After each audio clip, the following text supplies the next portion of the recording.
सच्चिदानंद सतगुरु साईनाथ महाराज की जय।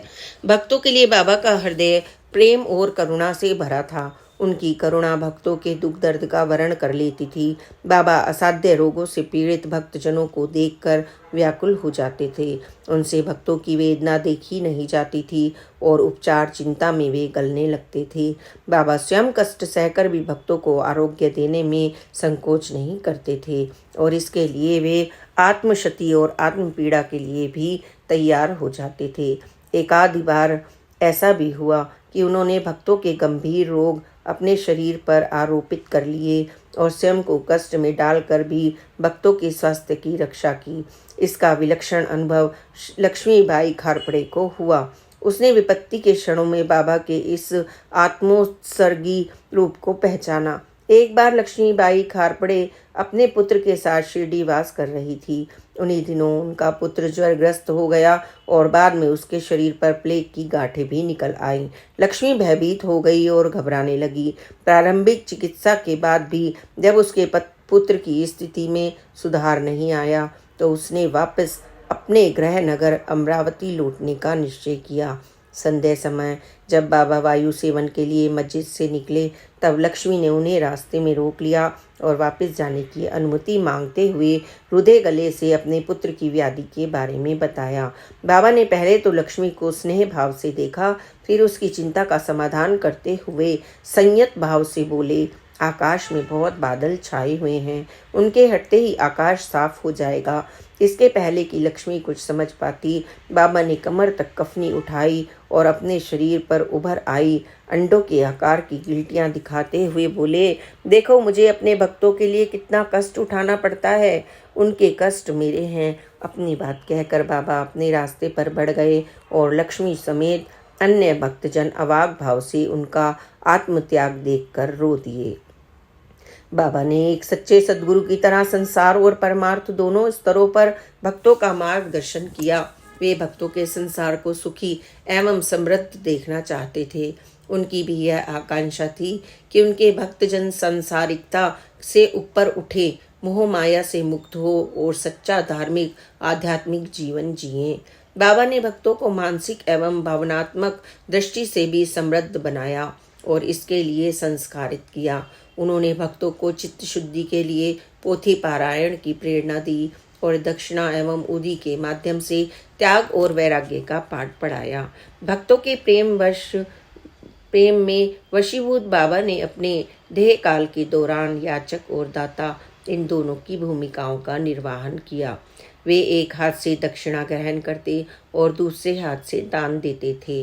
वे प्रतिदिन भक्तों से मांग कर दक्षिणा लेते और शाम तक सारी धनराशि बांटकर फक्कड़ बन जाते थे। बाबा ने अपने भक्तों को कभी सन्यासी या भिक्षुक बनने के लिए प्रेरित नहीं किया, लेकिन दक्षिणा लेकर भक्तों को त्यागशील बनने के लिए संस्कारित आवश्यक किया। बाबा की दक्षिणा याचना भक्तों के प्रति प्रेम की निर्मल अभिव्यक्ति थी। इसके माध्यम से वे भक्तों को अनुग्रहित होने का अवसर देते थे और वदान्यता के भाव को जीवन में स्थान देने के लिए प्रेरित करते थे। बाबा मानते थे कि त्याग के बिना ना इहलोक सुधर सकता है और ना परलोक। त्याग तो सांसारिक आध्यात्मिक जीवन का सर्वस्व है। त्याग का फल जन्म जन्मांतर तक मिलता है। त्याग की महिमा और त्याग का माधुर्य समझाने के लिए बाबा ने दक्षिणा का विधान रचा। लोगों को यह अजीब लगता था कि बाबा दक्षिणा के नाम पर मांग कर धन ग्रहण करते हैं। कई लोग तो बाबा की दक्षिणा याचना का गलत अर्थ भी निकालते थे, लेकिन बाबा ने कभी इसका बुरा नहीं माना।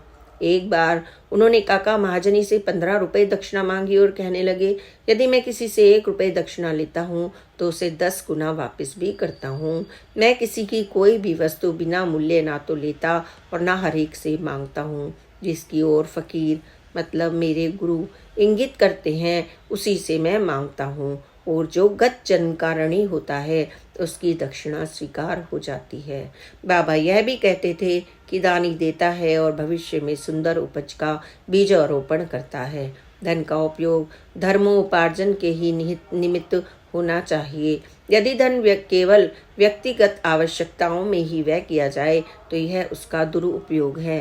यदि तुमने पूर्व जन्मों में दान नहीं दिया तो इस जन्म में पाने की आशा कैसे कर सकते हो। इसलिए यदि प्राप्ति की आशा रखते हो तो अभी दान करो। दक्षिणा देने से वैराग्य की वृद्धि होती है और वैराग्य प्राप्ति से भक्ति और ज्ञान बढ़ते हैं। इस उच्च एवं पुनीत भाव को ध्यान में रखकर ही बाबा निसंकोच मन से दक्षिणा के लिए भक्तों के आगे हाथ फैलाते थे। फकीर साईं बाबा जब दक्षिणा मांगते थे तो यह भक्तों के लिए सौभाग्य का अवसर होता था। बाबा की दक्षिणा मांगने और ग्रहण करने की रीति नीति विलक्षण थी। बाबा प्रत्येक से दक्षिणा नहीं लेते थे।